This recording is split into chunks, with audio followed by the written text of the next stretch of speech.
We'll now move towards our session. Every city, state, region in our country has its own distinctive way of it being spoken and its own dialects. That is how we have perceived and remembered them. However, there has been a change. Languages are not the way they were anymore when they were born, and neither is the way we now lead our lives.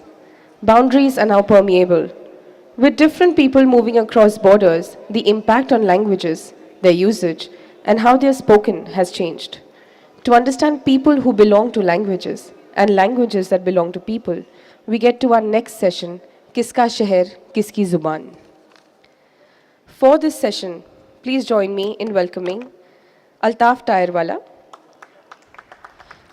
Altaf Tairwala is the author of No God in Sight, Ministry of Hurt Sentiments and English, and is the editor of Mumbai Noir, a crime fiction anthology. His work is being translated in many foreign languages. Please join me in welcoming him.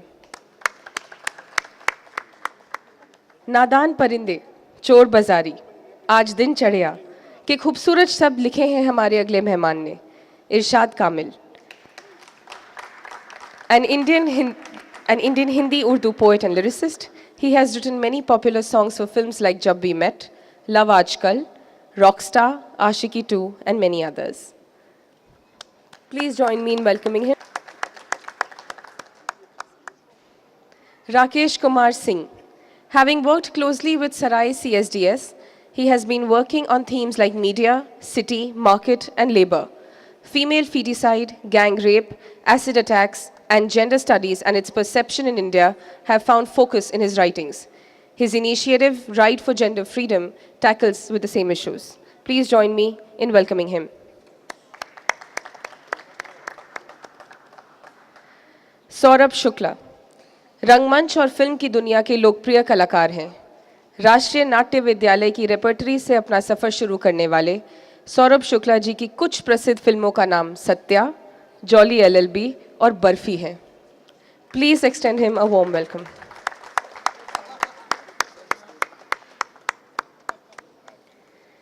Jerry Pinto is the author of M and the Big Whom, for which he won the Hindu Lit for Life Award. He has also written Helen, The Life and Times of an H-Bomb, for which he won the National Award. He will be the moderator for our session this evening. Please join me in extending all of them a very warm welcome. Jerry, we request you to start with the proceedings, please. I think we are very late, so I'm going to start even while people are being mic'd up. We live in a world in which language should be a free resource to all of us. Everybody's language should be shared. It should be something that produces joy. It should be something, language should be the space of encounter for poetry, for theater, for love letters, for affection, for jokes. And yet language also can be terribly divisive. I come from a city where language is constantly being, various attacks are being made on people of various linguistic backgrounds. Language becomes a source of contention, and yet it is the place where Hindi cinema, which has no relationship to any of the languages spoken in Bombay, and Bombay you might say is a three-language city. It's a city of Marathi, it's a city of English, and it's a city of Gujarati. The Hindi that is spoken in Bombay is generally a source of amusement to most of Hindi of northern India. Today when I ordered myself an omelette, I said, "Usme kanda dalna." And the man said, "Aap Bombay ke hain," said the waiter with a slight sneer. So I said, "Yes, but how did you know? Do people from Bombay like onions?" He said, "Nahi ji. The word is pyaz." You know, already we are talking about, okay, put an onion in it. But there's a certain way of saying an onion, which is common to Bombay and which is used in Bombay but not in Delhi. So language which ought to be the sea in which we all swim freely, in which we all move freely, can often be an aquarium in which people look at you as a different species because you speak that Andagundu from South India, or because you are speaking Konkani, which sounds like Marathi, but it is sweeter, or Bengali is a nice language, it is the language of culture. We say things about language with almost in a thoughtless, in a careless way.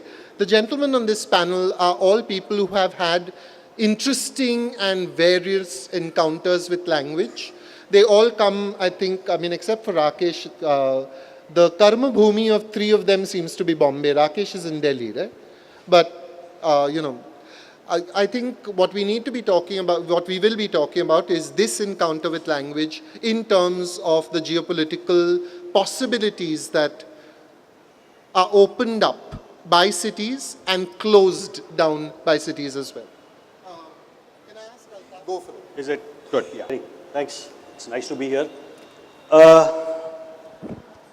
Language. I guess I became aware of the fact that I was IWE when I traveled to Germany after the publication of my first book.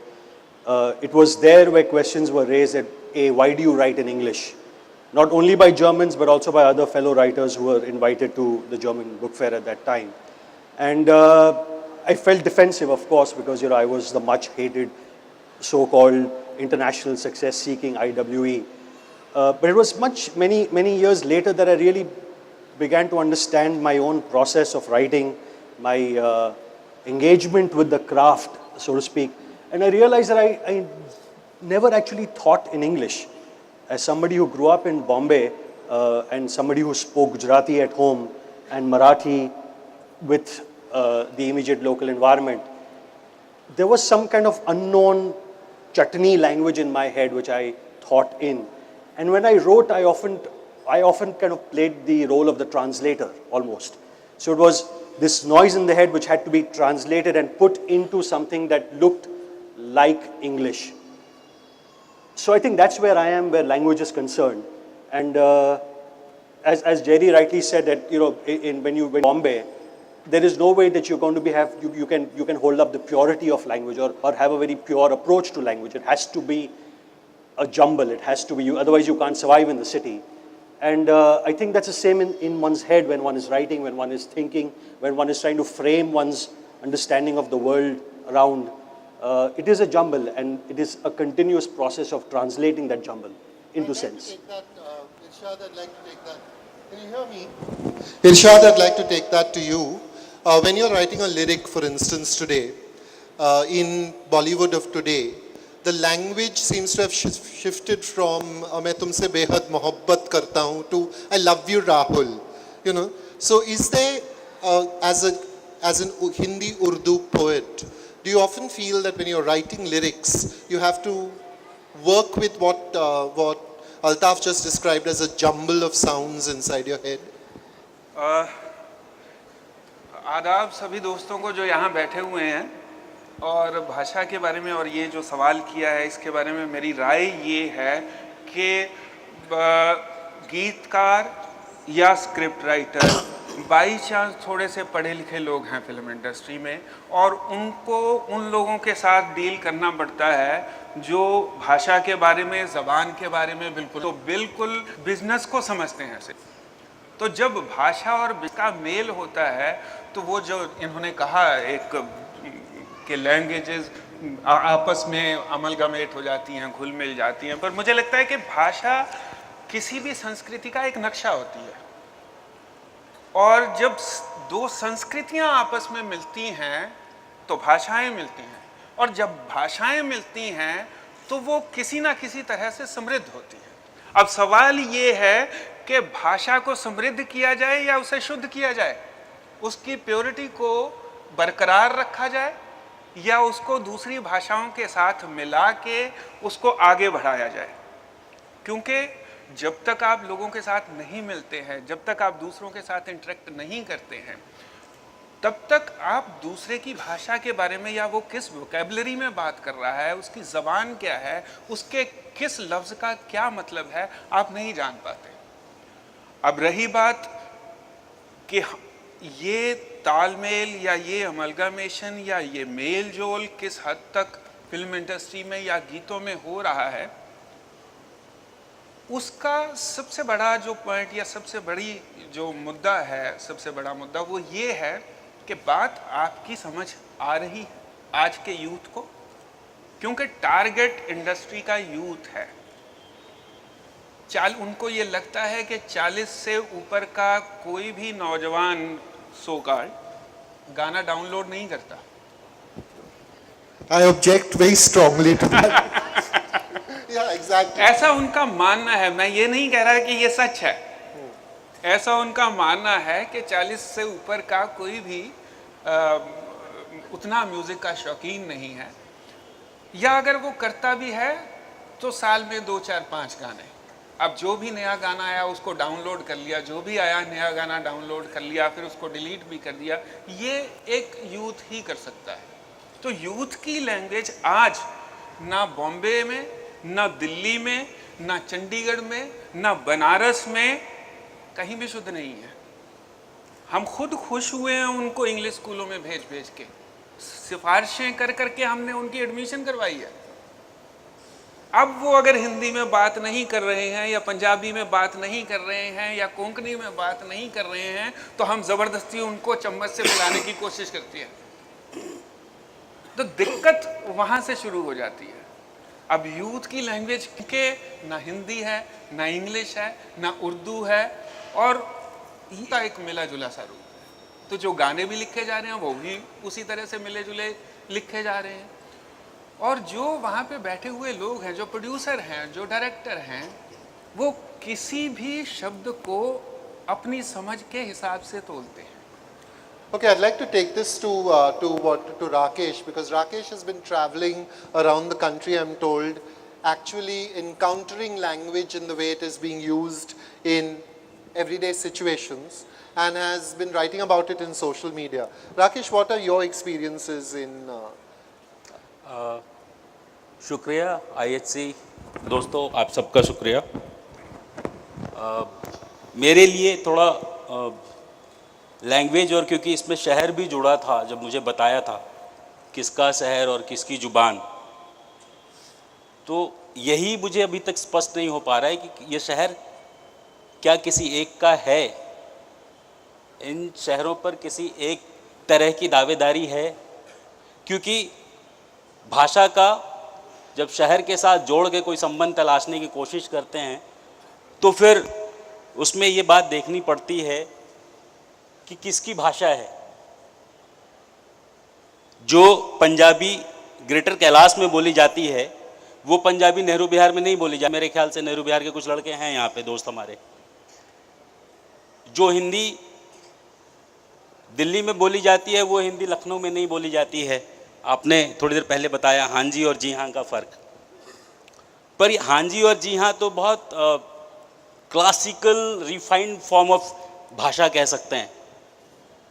यहाँ तो भाषाओं की विविधता इतने दबाने के बाद भी इस कदर मौजूद है कि हम उसको होमोजेनस किसी कैटेगरी में डालने की स्थिति में नहीं आ पाते हैं। और फिर इसीलिए आप हमारे साथी फिल्मों के लिए काम करते हैं। सौरभ भाई की फिल्मों का और इनके डायलॉग्स का मैं फ़ैन रहा हूँ कुछ वजहों से। वो चीज़ें जो मुझे छूती हैं वो आपके डायलॉग्स में होते हैं। वो सत्या में था एक आम, पर क्या कोई एक फिल्म पूरी जमात के लिए बनती है, उसमें प्रयोग होने वाली भाषा पूरे जमात की भाषा है? मेरे ख्याल से ये एक खुला सवाल है। जहाँ तक मेरी यात्रा के दौरान अभी तक मैं दक्षिण भारत में ही अपनी साइकिल घुमा रहा हूँ और सांबर, इडली और अन्ना के अलावा कुछ भी नहीं पता था दिल्ली से निकलने से पहले। लेकिन वैसी जगह में भी मेरा काम चल रहा है, मैं लोगों से बात कर रहा हूँ, सीख रहा हूँ और खाना पानी मिल जाता है, रहने का जगह भी मिल जाता है और ज़्यादातर मुफ्त की मिल जाती हैं चीज़ें। तो कहने का मतलब ये है, अब वहाँ पर मुझे कुछ हिंदी बोलने वाले लोग भी दिख जाते हैं। हाँ, वो हिंदी आपके बम्बई, हमारे दिल्ली, हमारे बिहार, उससे अलग हिंदी है। और बड़ा मज़ा आया जब लोगों ने बताया कि ये हिंदी मैंने खाड़ी में सीखी है, गल्फ से सीख के आया हूँ, बम्बई से सीख के आया हूँ। फिर मुझे लगा कि ये जहाँ बैठ के हम हिंदी पे दावेदारी करते हैं, सारी अकेडमियाँ यहाँ पर हैं, उसके बावजूद हिंदी सप्लाई यहाँ से क्यों नहीं हो पाती है? भाषा अगर सप्लाई होनी है तो यहाँ से क्यों नहीं हो पाती है? सारा तंत्र, सारा सिस्टम यहाँ पर है।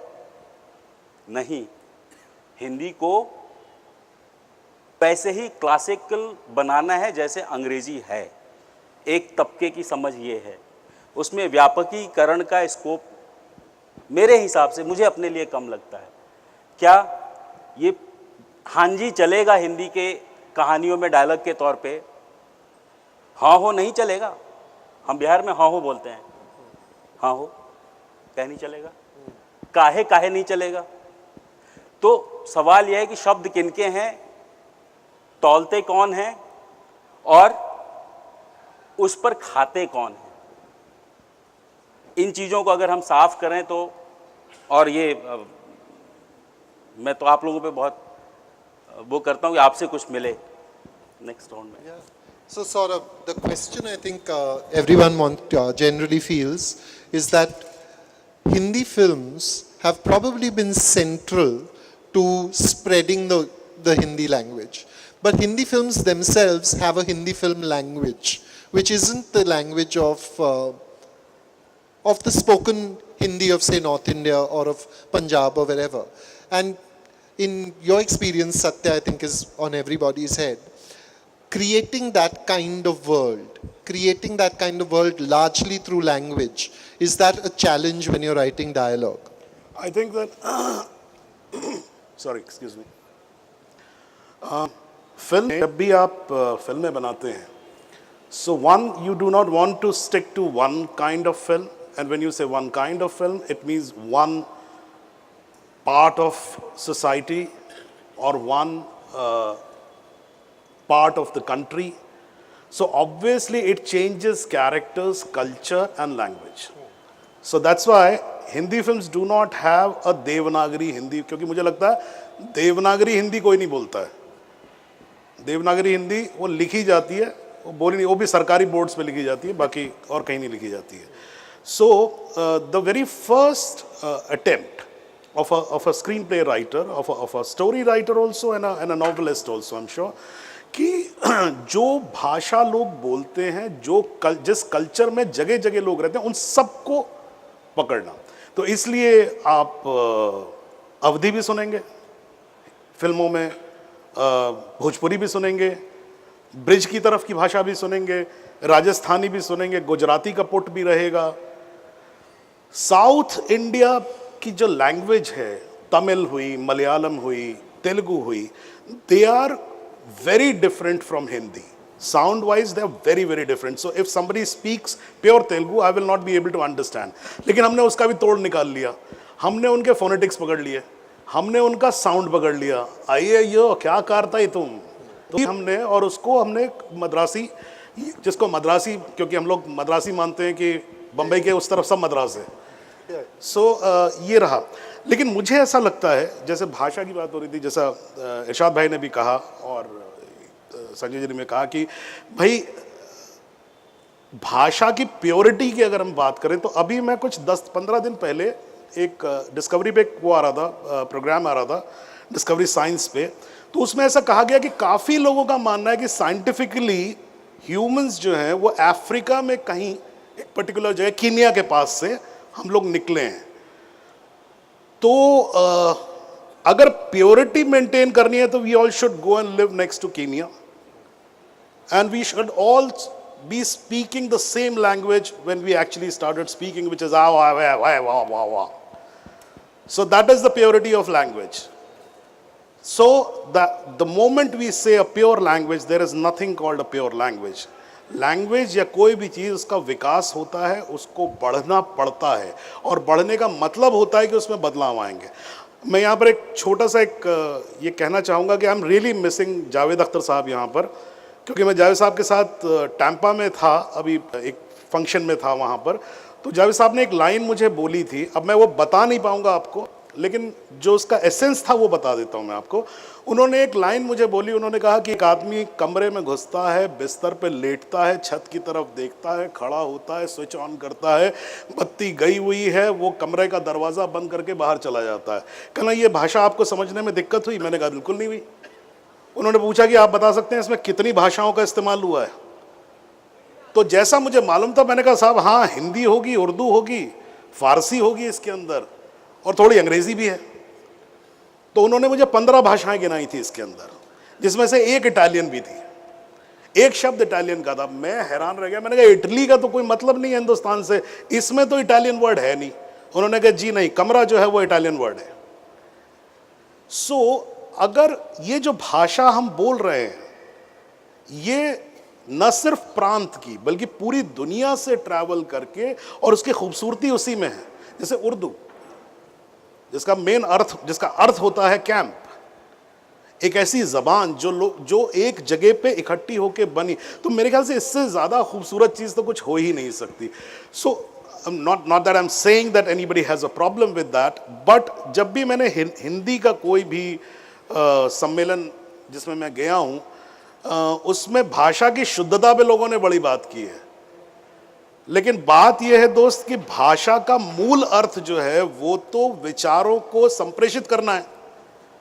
सो पॉइंट यह है कि भाषा में विचार नहीं छुपा होता है, विचार से भाषा निकलती है।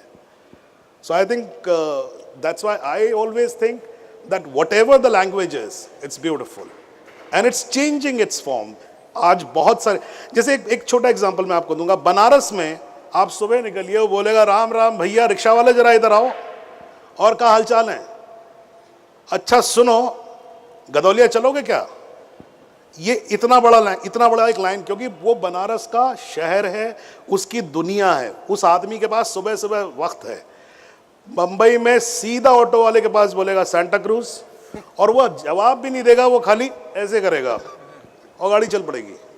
That is, it depicts the society, the culture where you are living. और दूसरे हर एक के पास, हर एक, हम जितने भी इंसान हैं, सबकी भाषा, हम बाइलिंगुअल हैं। आपको बताइए, आप कितनी भी शुद्ध भाषा बोल लें, कितनी भी प्योर भाषा आपकी हो, एक भाषा आपके पास रहती है जो अभी सौरभ भाई ने बताया, ऐसे वाली जो सबको आती है, और वो बहुत खूबसूरत भाषा होती है। हाँ। और दूसरे फिल्मों का काम भाषा नहीं है, ये उसकी ड्यूटी नहीं है। Okay, just भाषा की शुद्धता से काम एंटरटेन करना है, और वो कैसे एंटरटेन करती है। Let me just rephrase everything. We aren't really actually talking about purity here. Purity, I think we can sort of assume that we know. For instance, Marathi has 40% Arabic words in it, mainly because they early traded with the Arabic traders who came in from Arabia. And if you have to talk, and at one point, as Jadunath Sarkar puts it, Marathi was spoken from Delhi to Trichur, down in the south, mainly because there was a Marathi empire. So if you have to deal with an empire, you have to talk their language. Otherwise, they're not dealing with you. It's a simple commercial transaction at that rate. I think actually what we're talking about is geography also. Sometimes what happens, for instance, Altaf will know this, English writers get labeled as not Indian enough, not authentic enough. Ki the Hindi writer or the Marathi writer gets an India that is not available to the English writer. Altaf responds. Is that obviously it's not true, and one just has to hold up the examples of recent Indian writing, including yours, Jerry, for example, M and the Big Home, in which you very, very beautifully and very precisely bring about that classic Mahim Catholic English which is utilized. Kiran Nagarkar, for example, who really captures the Chawl lingo.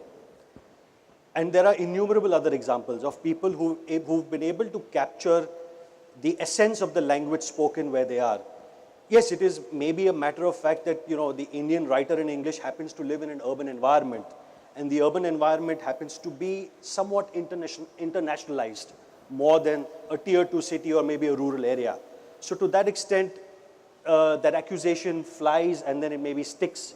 But I don't agree with that at all. And I just want to come back a little bit to that purity of language. And you're right, this shouldn't be a conversation about purity of language.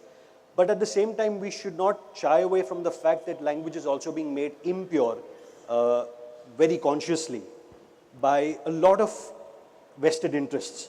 Corporations, political organizations, organizations that are perpetrating or are claiming to be doing good, but are actually subverting the language.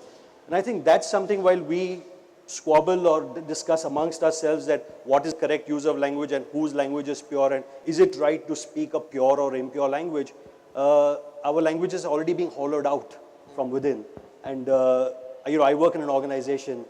Obviously, we've seen how how words like secular and how words like liberal are already being changed, are already being morphed. What is social responsibility? What is corporate responsibility? Notions like these that we take for granted are already being hollowed out, are already being given different connotations. That's something which we need to be very worried about, regardless of what language we speak or what language we write in or create in. I love that fact that you just brought responsibility into play. Maybe because I'm a Roman Catholic and responsibility is big among us. But Irshad, again, let me put it to you this way. Say for instance, you're writing a lyric which describes a woman. Okay? Now, there can be ways of describing her that will be nasty to her. And there can be ways of writing about her that will be celebrating her, but without being reductive or without being sexist or whatever. What is the responsibility of a writer in that situation, given that, you know, for me, I will write a novel and 3,000 people will read it. You will write a song and 300 million people will download it in the next 30 seconds and all listen to it all day, and it will be playing inside their heads, you know, all the time for a while. See when मैं अगर मान लीजिए कोई गाना लिखता हूँ या मुझे बोला जाता है कि आपको फ़लाँ हीरोइन पे फ़लाँ नायिका जो भी किरदार है उसकी खूबसूरती पे गाना लिखना है, गाना खूबसूरती का है, गाना अंगों का नहीं है, गाना फिजिकल ब्यूटी का नहीं है, गाना इनर ब्यूटी का है। जब आप चीज़ों को उस तरह से उनकी फिजिकलाइजेशन से परे हट जाते हैं, एक्चुअली खूबसूरती के दरवाजे वहीं से खुलते हैं, उससे पहले खूबसूरती का कोई दरवाज़ा नहीं है। तो जब भी मुझे कहा जाता है या मैं लिखता हूँ या कितने गाने लिखे भी हैं, तो अब बात किरदार से शुरू होती है। किरदार आपकी ज़बान से, आपकी पर्सनैलिटी से पता चलता है कि किस तरह का क्रिएट किया हुआ है कहानीकार ने, या किस तरह का वो पात्र है, किस तरह का वो चरित्र है। तो बेसिकली बात जो होती है वो उसकी आँखों पे, उसके होंठों पे, उसके बालों पे। दिक्कत ये हुई कि जब भी हम खूबसूरती की बात करते हैं, हम अक्सर फिजिकल हो जाते हैं। तो पहले से उर्दू के लाखों शेर होंगे जुल्फों पे, लाखों आंखों पे होंगे, हम उससे आगे बढ़ के देखते नहीं। तो वो उस चीज को आपने मान लीजिए आपने वही बात कहनी है, लेकिन उसको अगर आप कुदरत के साथ मिलाते हैं तो उसमें जो वो एक सो कॉल्ड क्या कहते हैं उसको, एक डिग्निटी बनी रहती है उसकी, कुदरत के साथ मिलाते हैं। जैसे रोमांटिसिज्म में या छायावाद में हिंदी का ब्यूटी को, खूबसूरती को, औरत की खूबसूरती को कुदरत के साथ मिलाया गया है। You know, I was just thinking of what Altaf said about the English writer being city-based. Actually, all writers are city-based, except for some.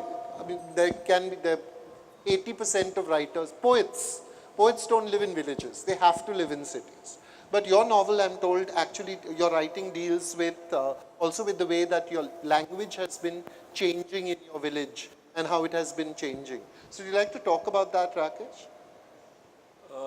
First, I want to say something about Sure. फिजिकलाइजेशन.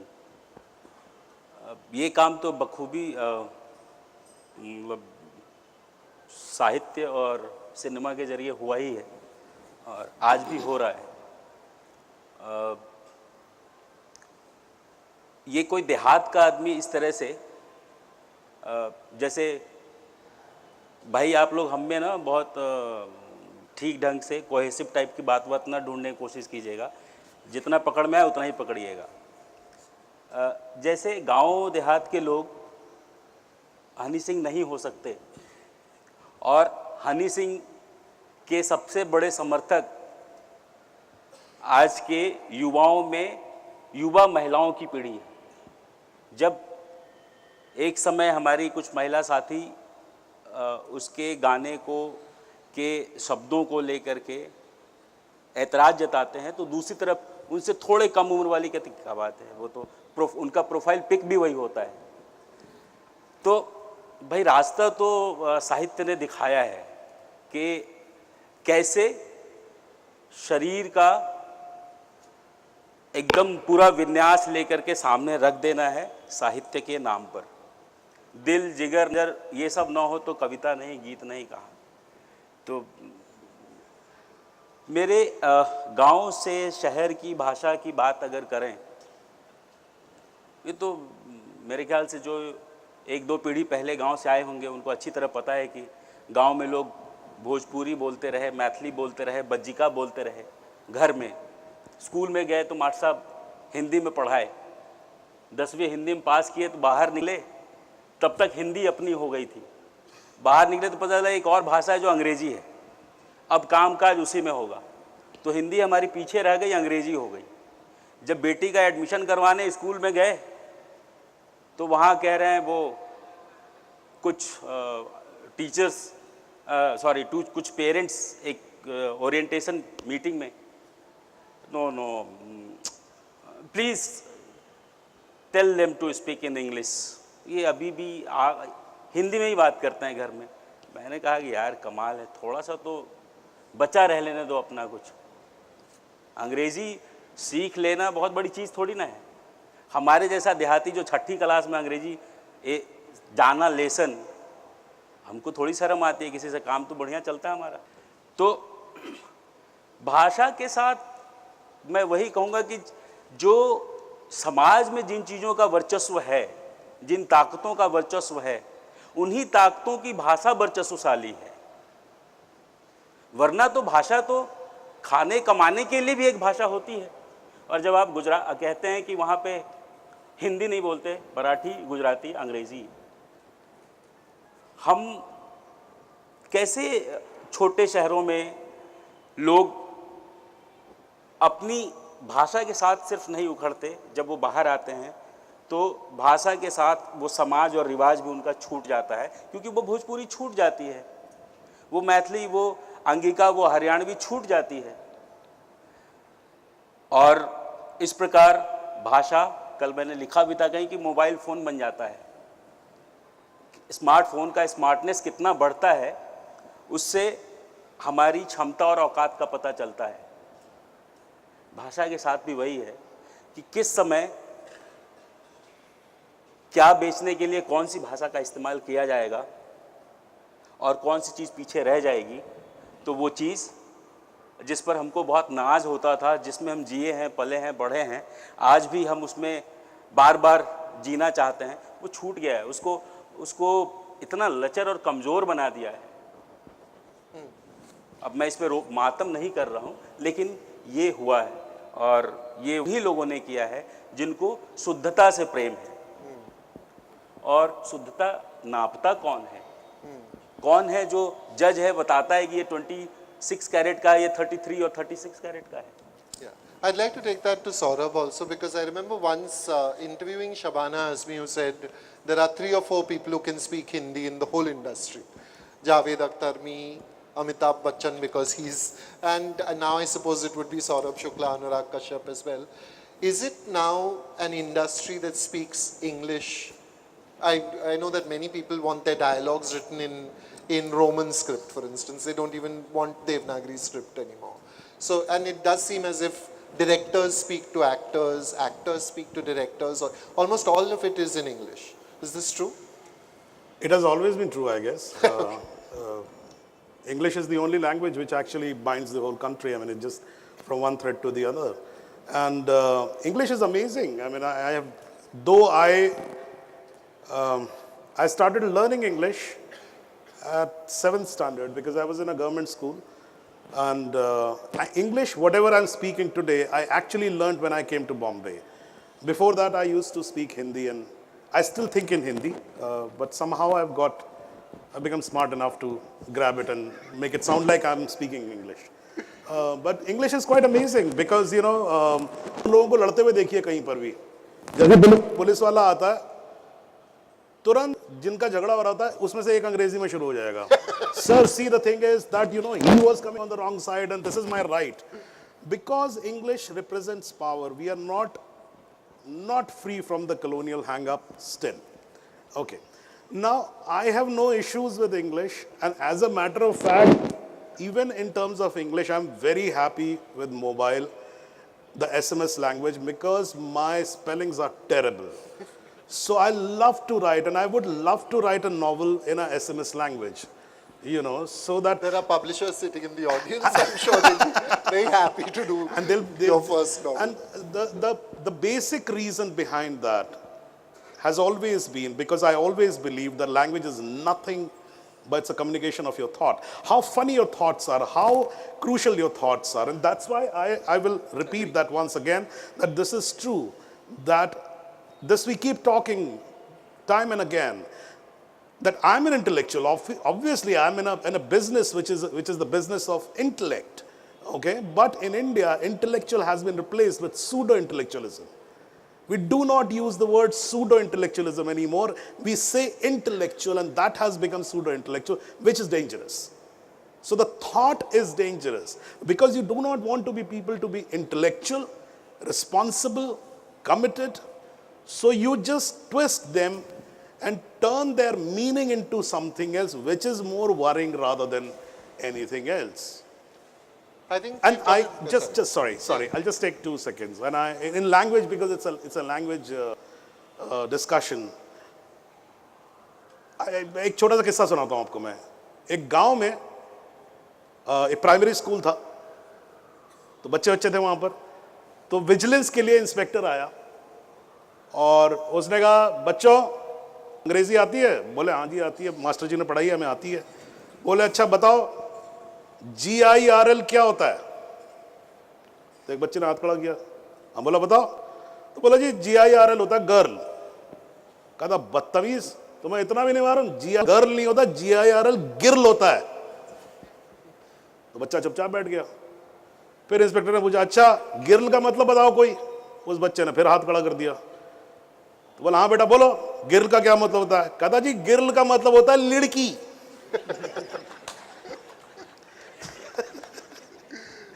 I think on that happy note and the thought that preceded it, which is that thought is dangerous, I'd like to open up to questions, which is always a very dangerous moment from the panel because you never know. I mean, you can always be sure what the panel is going to say. You never know what the audience is going to say. So we'd like some dangerous thoughts from you guys. Wave your hands, please, and the mic will come to you. Since this is being taped, we need you to... If there isn't a question, we can just continue talking. Okay, there is one over there. Yeah. One right there. हो गया मेरा. This is the mic. ये mic. I can actually climb up here and ask. So, I heard a lot of you talk about intellectualism and the language and its purity, etc. My question is that all of us, I mean, as people who communicate, and especially all of you here, are a major part of popular culture creation.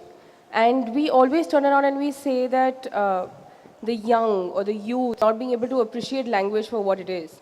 Aren't everyone who's associated with popular culture hugely responsible to also create that notion and correct it amongst people who are going to later on sort of at some point in time write or communicate in that language. What is your take on the responsibility bit of it? Okay, just before anyone wants to take it, I actually think that if you think about popular culture and you think about language, the only people who contribute to language are really young people who maul language about.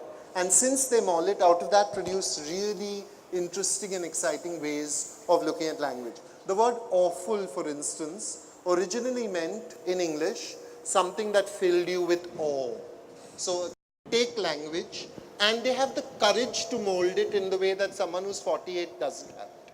So if anyone out there is using language badly, I'm very happy because they're actually changing the language and keeping it alive, and that's their responsibility.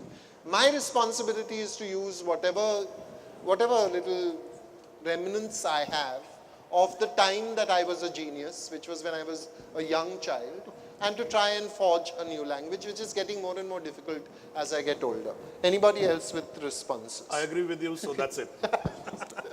और moreover ये भी होता है receiver पे भी किसी language का एक आपने कोई लफ्ज़ बोला उसने क्या रिसीव किया और उसका क्या मतलब निकाला, क्योंकि जब आप कुछ लिखते हैं भले वो फिल्म हो या नावल हो या कोई गीत हो या कविता हो, हर पढ़ने वाले को आप एक्सप्लेन करने नहीं जाते उसके घर पे।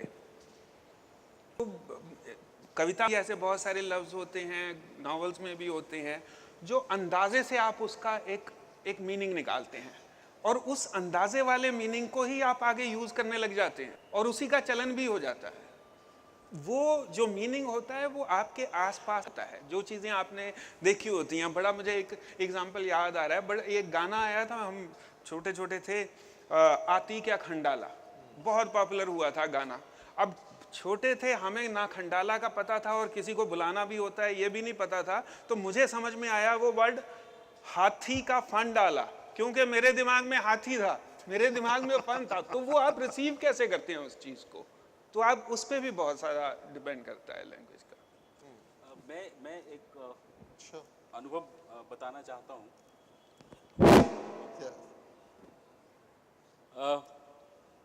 अक्सर जब मैं रुकता हूँ कहीं तो लोग 2-3 बात पूछते हैं, इंगे वो, और ये इंगे वो मतलब कहाँ से आ रहे हो, तमिला इला, ये सीख लिया मैंने, हिंदिया सेरी सेरी। फिर मैं अब क्योंकि उतना ही मैं सीख पाया अब तक उनसे, लेकिन बाकी काम चलाना है, तो मैं अपनी अंग्रेज़ी थोड़ी थोड़ी एक आध उनका जो वर्ड मुझे आया वो आप ही के स्टाइल में उनको कॉपी करते हुए, ओके गोइंगा कमिंगा, इस तरह से, और वो रिसीव कर लेते हैं और मैं भी कर लेता हूँ, तो एक्सचेंज हमारा हो जाता है। और शायद जो आप बात कह रहे हैं, हम बहुत सारे लोग रिसीव ऑब्लिक परसीव करके काम चलाते हैं जी, भाषा के मामले में। जी हेलो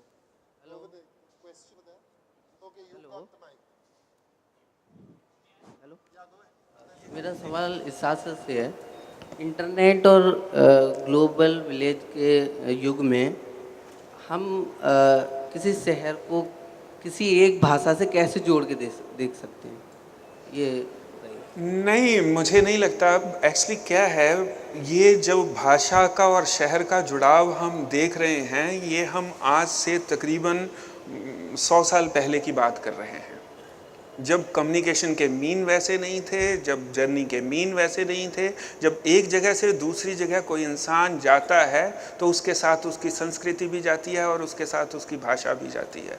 अब क्योंकि बिना जाए ही हम अपने ड्राइंग रूम में या अपने स्टडी रूम में बैठे हुए इंटरनेट के ज़रिए ग्लोबल हो जाते हैं, तो भाषा की प्योरिटी रह पाना मुझे लगता है, या किसी एक जगह से जुड़े रह पाना, ये हो ही नहीं सकता। आप कितने भी ईमानदार हो जाएं भाषा के प्रति, आप कितने भी जेन्युइन हो जाएं अपनी राइटिंग के प्रति, लेकिन वो अगर आप ज़्यादा तबके तक पहुंचाना चाहते हैं उस चीज़ को, उन लोगों तक भी पहुंचाना चाहते हैं जो उस भाषा को नहीं जानते, तो आपको थोड़े फेरबदल करने ही पड़ेंगे। We have a question over here and then a last question there. Yeah.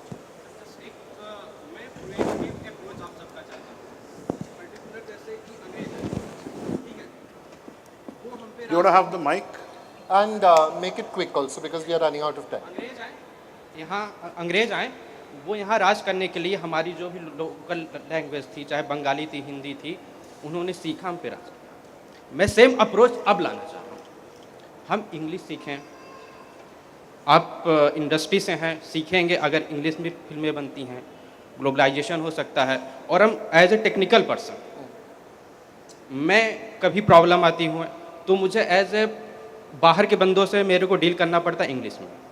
तो through English we can do the same thing word अंग्रेजी जो अंग्रेज़ के बंदे थे जो हमारे साथ किए, ये हमारे पास प्लस पॉइंट है। लेकिन सर जैसे सौरभ सर ने एक क्वेश्चन उठाया कि मैं सोचता तो हिंदी में ही लेकिन बोलता इंग्लिश में, तो अब भी बहुत से ऐसे हैं जो अपनी अपनी लैंग्वेज में सोचते हैं। उनके लिए क्या अप्रोच होगा? आने वाले समय में हमें ये एक्सेप्ट करना पड़ेगा कि इंग्लिश बढ़ती जाएगी, हमारे लोकल लैंग्वेज ख़त्म होते जाएंगे। हिंदी को भले मत देख रहे हैं, लेकिन एज यहाँ से एक घंटे पहले कुछ यहाँ डिस्कशन हुआ था, वो छत्तीसगढ़ के बंदे थे, वहाँ की कुछ लोकल लैंग्वेज ख़त्म हो रही हैं। तो हमारी एक ड्यूटी बनती है, एक प्रोएक्टिव अप्रोच, चाहे उसको हम किसी तरह संभाल के रखें या एक डॉक्यूमेंटेशन करके Okay. आगे के लिए। I got it. We'll answer your question. What I do I also is want to respond on that. I can read and write in 4 languages. So every day I read a poem in English, I read a poem in Hindi, I read a poem in Marathi, and I read a poem in Gujarati. And if you read poetry every day, you'll keep your languages alive inside your head. The good thing about Hindi is Rajkamal outside keeps every poet alive. And each book costs 60 rupees. Ask yourself when you last bought a Hindi poetry book. अच्छा, And read it every day. 1 poem a day. And see how much more exciting your dreams get if you read that poem last thing in the night. दोस्त, अंग्रेजी ने भारतीय भाषाओं को नहीं खाया है, अंग्रेजी ने हमारी बोली को नहीं दबाया है। वो तो जिसके बारे में हम बात कर रहे हैं, जिस मोटा वाला जो है वही उसी मोटू ने खाया है, ये वाला नहीं, ये वाला मोटू। आप हिंदी को बढ़ाने के चक्कर में या हिंदी पेशेवर भाषा बनी, जाकर के वो छोटी छोटी जो बोलियां हमारी या छोटी भाषाएं थी वो पीछे चली गई, क्योंकि उसके आधार पर रोटी नहीं मिल रही थी। आप जो कह रहे थे चेन्नई के सिक्योरिटी गार्ड हिंदी बोल लेते हैं, या दुकान में रिची स्ट्रीट में आपको मिल जाएगा हिंदी बोलने वाला, बहुत सारे मारवाड़ी मिलेंगे, वो उनकी रोजी की भाषा है। वो वहाँ से उखड़ के वहाँ गए रोजी कमाने, और उसके साथ वो आप आए हैं तो आपको भी चेप देना चाहते हैं, इसलिए आपको हिंदी में बता देना चाहते हैं। लेकिन हिंदी के प्रति उस तरह का जैसा आप कह रहे हैं वैसा माहौल नहीं है। और उनकी बात छोड़ दीजिए, हम में से कितने लोग हैं यहाँ पर जो अभी नोट्स ले रहे होंगे तो हिंदी में बात कर रहे होंगे, या SMS में बात करते हैं तो हिंदी में कितना करते हैं। तो हम सब लोग थोड़ा थोड़ा हैं, और छोड़िए, जाने दीजिए, इसके चक्कर में ना पड़िए कि कौन बचा और कौन जा रहा है। जो फंक्शनल है वही रह रहा है, और हम अजायब घर में रखने के लिए भी तो क्या करेंगे रख करके। या तो रखते तो उनको इतना समृद्ध करके रखते कि उसका अपना एक पावर होता। वो पावर तो ख़त्म है, तो क्यों उसको बेकार अलमारी ख़राब करने पे लगे। जी,